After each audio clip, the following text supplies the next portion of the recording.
তো বন্ধুরা, আজকে থেকে আমরা থার্মোডাইনামিক্সের কোয়েশ্চেন সলভ করব। দেখো, first question, A cylinder containing a gas lifted from the first floor to the second floor. What is the amount of work done on the gas? What is the amount of work done by the gas? Is the internal energy of the gas increased? তাহলে first আমাদেরকে কি বলছে যে একটা cylinder ছিল যার মধ্যে gas ভর্তি ছিল।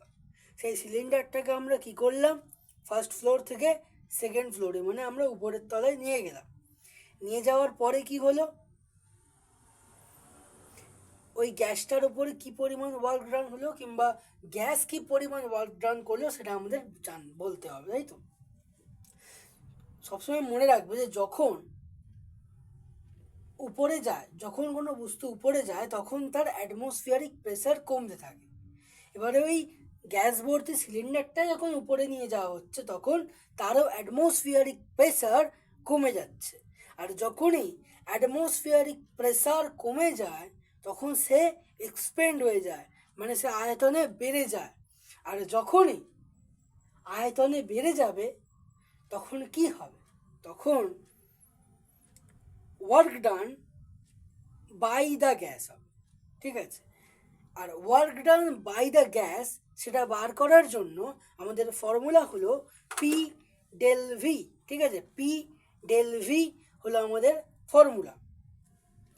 আর যদি আমাদের যখন জিজ্ঞাসা করবে যে what is the amount of work done on the gas, তখন আমরা বলবো 0। আর আমাদের লাস্ট প্রশ্ন, is the internal energy of the gas increased. আচ্ছা, ইন্টারনাল এনার্জি বাড়ছে কি কমছে সেটা জানার জন্য আমাদেরকে কি বলতে হবে, আমাদেরকে জানতে হবে যে ওই সিলিন্ডারটার ওয়াল কোন মেটেরিয়াল দ্বারা তৈরি। যদি ওটা ডায়াথার্মিক হয় তাহলে একটা ব্যাপার হবে, এবারে দেখতে হবে যে ওর ওয়ালটা কোন কম্পোনেন্ট দ্বারা তৈরি, কোন মেটেরিয়াল দ্বারা তৈরি। সেই মেটেরিয়ালটা জানতে পারলে তবেই আমরা বলতে পারবো যে ইন্টারনাল এনার্জি বাড়ছে না কমছে।